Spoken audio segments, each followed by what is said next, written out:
Hello friends, Standard 11 subject Biology, Unit number 3, Chapter number 8, Cell, the unit of life. So we already discussed about cell membrane and the models that shows the structure of cell membrane. So today we are studying about actual structure that is based on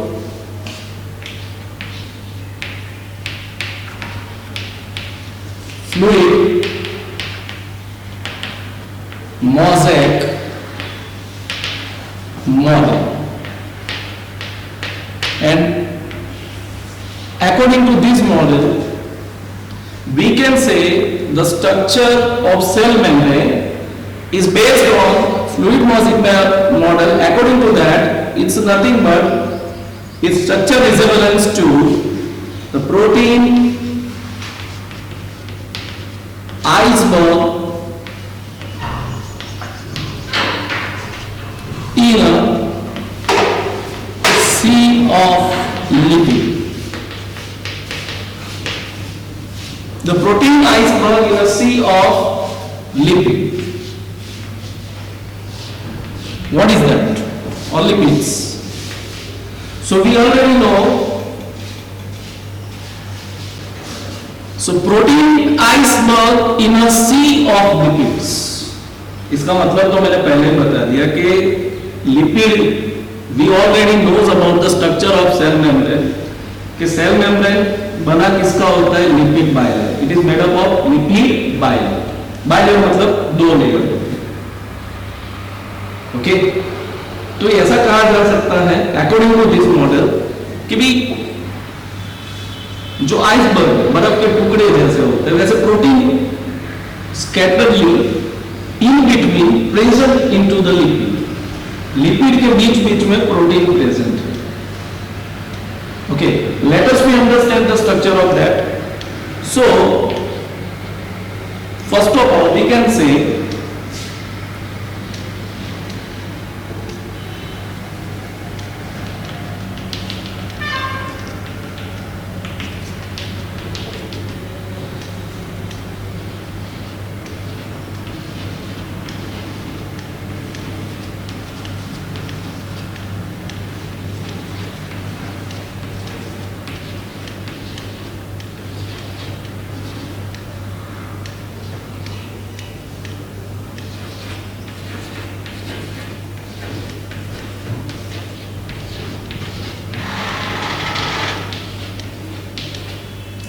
the cell membrane is made up of bilayer of lipid. Majority component में क्या होता है? Lipid bilayer. Bilayer का मतलब होता है this is one layer, this is first layer and this is basic layer. मतलब this is how many layers? 2 layers.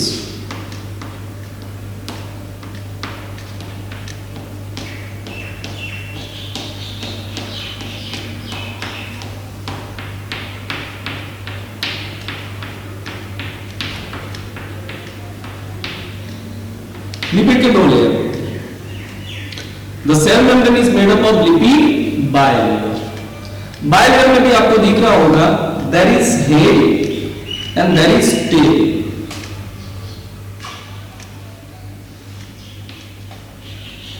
तो लिपिड बाइलेयर में लिपिड का जो ईच लेयर होता है उसमें 2 चीजें होती है, head and tail. Suppose we talk about both the layer. This is head, this is tail. This is head, this is tail. So head is a hydrophilic in nature. भैया hydrophilic in nature क्या होता है? Hydrophilic in nature का मतलब है कि allow us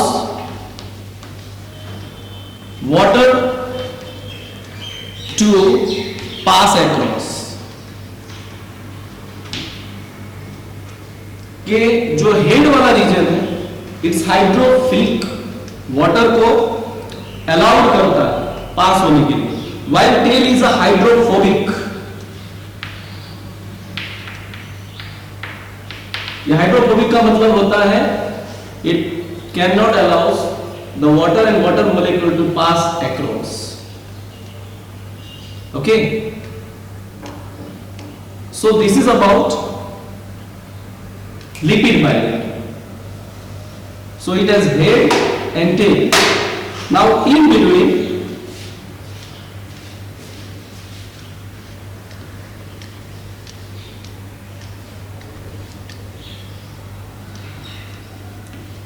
the two type of proteins are present.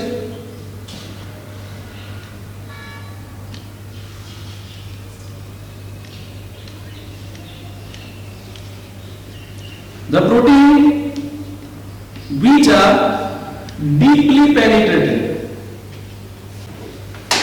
So as we talk about protein present within a cell membrane, the protein which are present superficially, that is called extrinsic protein. जो protein loosely arrange होता है, easily detachable होता है, that is called extrinsic protein. And the protein which are deeply present and cannot easily detachable, so this is called intrinsic protein. What is the role of protein over here?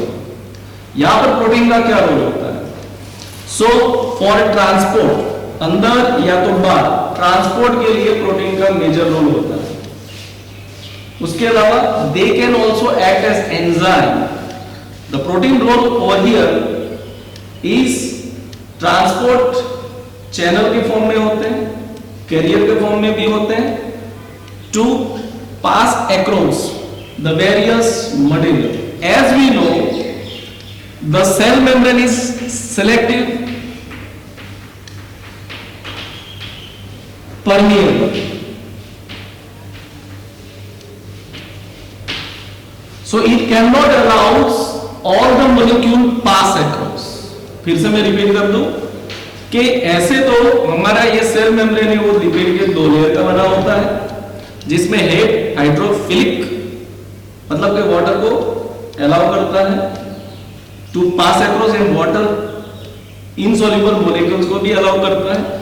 But tail is hydrophobic. So that made the non-polar cell membrane को क्या बनाते हैं? Non-polar. Okay. So polar head and non-polar tail together ये structure होता है. Superficially जो protein present होते हैं उसको एक्सटेंसिव प्रोटीन कहते हैं, और जो protein with in a membrane होते हैं that is called intrinsic protein. Here the protein role is transport के लिए प्रोटीन इंपॉर्टेंट है, that you keep in mind. Okay, and other than this sugar is also present over there and cholesterol is also present there. So this is the basic nature and structure of cell membrane. Cell membrane is made up by lipid bilayer and it is composed of the protein. In certain areas the protein is several areas is present. Mainly it is made up of lipid bilayer. In lipid bilayer they having the head, in each layer they having the head and tail. Head is polar, hydrophilic in nature. वो पानी या तो पानी के soluble जो भी material होता है उसको वाटर को क्या करता है, पास होने में अक्रॉस कर सकता है, लेकिन टेल उसको अलाउ करती नहीं. So as we know it is a selectively permeable membrane. वो सारे मॉलिक्यूल्स को अंदर या बाहर नहीं करने देते. सिलेक्टिव मॉलिक्यूल्स को ही अंदर आने देता है, सिलेक्टिव मॉलिक्यूल्स को ही अंदर से बाहर जा सकते हैं. Okay, so this is the general structure.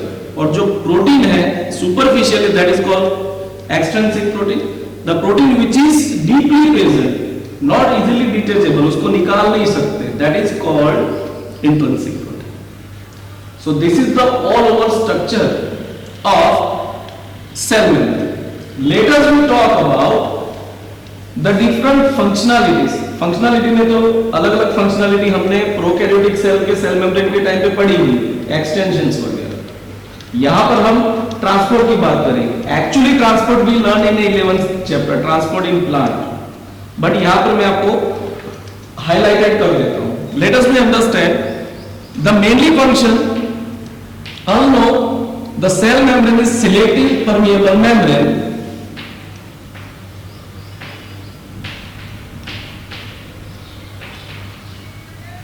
So it is allows for two type of transport.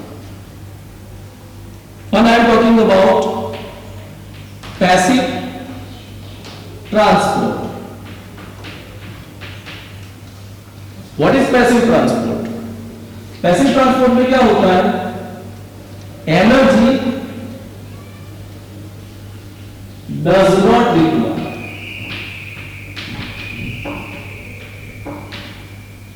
Energy इसके लिए नहीं चाहिए and it is in a direction of concentration gradient. ये कॉन्सेप्ट अलाउड टू क्या होती है? अकॉर्डिंग टू कहां से कहां? Higher concentration gradient to lower concentration gradient.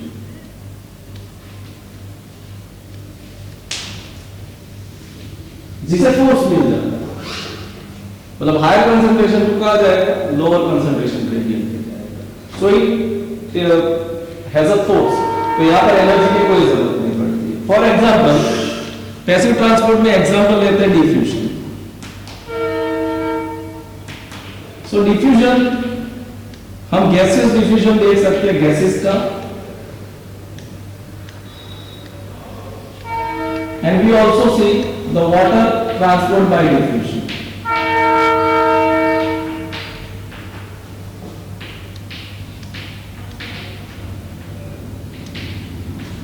इसके अलावा पैसिव ट्रांसपोर्ट में ऑस्मोसिस भी है. Osmosis occur between two different concentration. यह दो 11th चैप्टर में हम पढ़ेंगे. It's also one of the type of diffusion but it is conditional transport. के सॉल्वेंट मतलब for example water can transfer if it is separated by the cell membrane, then it can be transferred from lower concentration to higher concentration. तो osmosis एक solvent का transfer है. Solvent का transfer है लेकिन between two solution है, तो this is called osmosis. Other than this the major transport this is the passive transport and another transport is active transport. तो एक्टिव ट्रांसपोर्ट पूरा पैसिव ट्रांसपोर्ट से अलग है. Energy required in the form of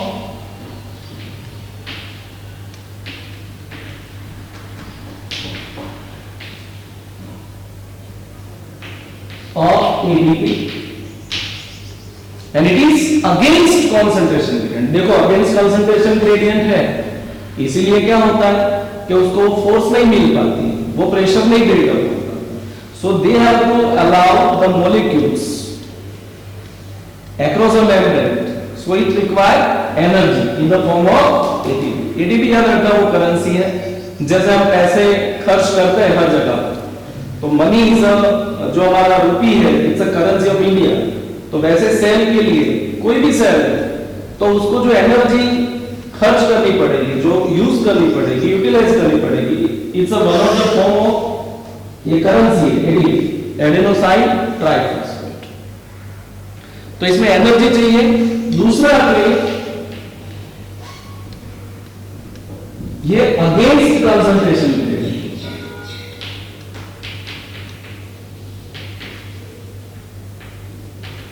मतलब lower concentration to higher concentration. और इसके लिए majority जो आयन होते हैं जो सेल मेम्ब्रेन से पास होते हैं, जिसकी पोलैरिटी होती है, चार्ज होते हैं, ऐसे आयन लगभग एक्टिव ट्रांसपोर्ट से ही ट्रांसपोर्ट होते हैं through cell membrane. Again I am taking about the example is Na+, ये पंप होता है, Na+, A+ pump is an example of active transport. अभी तक आप दिमाग में यही लगा दो कि पैसिव ट्रांसपोर्ट ऐसा ट्रांसपोर्ट है जिसमें गैसेस वाटर का डिफ्यूजन होता है. So diffusion is a passive transport, and another transport is also there. The facilitated diffusion is also one of the type of diffusion. तो ये ऐसा है कि जिसमें फोर्स मिल जाती है, जिसमें प्रेशर मिल जाता है, इसीलिए यहाँ पर एनर्जी यूज करने की जरूरत नहीं पड़ती, क्योंकि वो हायर कंसंट्रेशन ग्रेडियंट टू, मतलब कंसंट्रेशन ग्रेडियंट की डायरेक्शन में होता है, हायर कंसंट्रेशन टू लोअर जाता है, तो उसको प्रेशर मिल जाता है, तो एनर्जी की रिक्वायरमेंट रहती नहीं है, वो रैपिड होती है। इसके बारे में detail study in chapter number 11 transport in plant में करेंगे। बट मैं कहता हूं कि यहाँ पर दो तरह का ट्रांसपोर्ट होता है। जो कोई भी मॉलिक्यूल अंदर बाहर जाता है तो दो ट्रांसपोर्ट है, पैसिव ट्रांसपोर्ट, डिफ्यूजन उसका एग्जाम्पल, ऑस्मोसिस भी उसका एग्जाम्पल। बट ऑस्मोसिस और डिफ्यूजन में क्या फर्क है? वो एक तरह का डिफ्यूजन है, बट सिंपल डिफ्यूजन से उसका क्या डिफरेंस है? It is between two solutions of a different concentration, अलग अलग कंसंट्रेशन के दो सॉल्यूशन के बीच में। और किसका ट्रांसपोर्ट है? Solvent transport. कहां से कहां है? Lower concentration to higher concentration. Solvent मतलब वाटर, ईथर, अल्कोहल, जो जिसमें जो चीज घुलती है, जो चीज घुलती है, फॉर एग्जांपल शक्कर, वाटर में घुला तो शक्कर क्या हो गई? सॉल्यूट हो गया, मतलब sugar is solute. And what is water? Is जिसमें आप उसको घुला रहे हैं, वाटर इज सॉल्वेंट। तो हम यहाँ पर वाटर को कंसंट्रेट करेंगे, तो वो तरह का जो ट्रांसफर है, जो दो सॉल्यूशन डिफरेंट कंसंट्रेशन के बीच में होता है, this is osmosis. Active transport भी होती है, जो आयंस होते हैं, Na+ आयन है, K+ आयन है, and other ions, calcium है, magnesium है, this ion can be also transport across the cell membrane, and it is nothing but किस बेस पे होते हैं? अगेंस्ट कंसंट्रेशन ग्रेडियंट, क्योंकि उसकी मात्रा कम होती है, इसलिए लोअर कंसंट्रेशन टू हायर जाना पड़ता है, इसलिए एनर्जी यूटिलाइज होती है। और किसके थ्रू होता है? Na+ K+ पंप के रूप में। Okay, so this is about transport. इसकी डिटेलिंग तो आएगी in chapter number 11। Now I am talking about, this is the structure. Structure में दिमाग में बिठा लेना, ये जेली लाइक स्ट्रक्चर है, आउटर मोस्ट लिविंग बाउंड्री है, लिपिड के दो लेयर का है, प्रोटीन दो तरह से, बाहरी प्रोटीन एक्सट्रिंसिक, आंतरिक protein intrinsic. So this is all over about cell membrane. Let us be next we discuss about the endomembrane systems, what is that and all about that. Okay,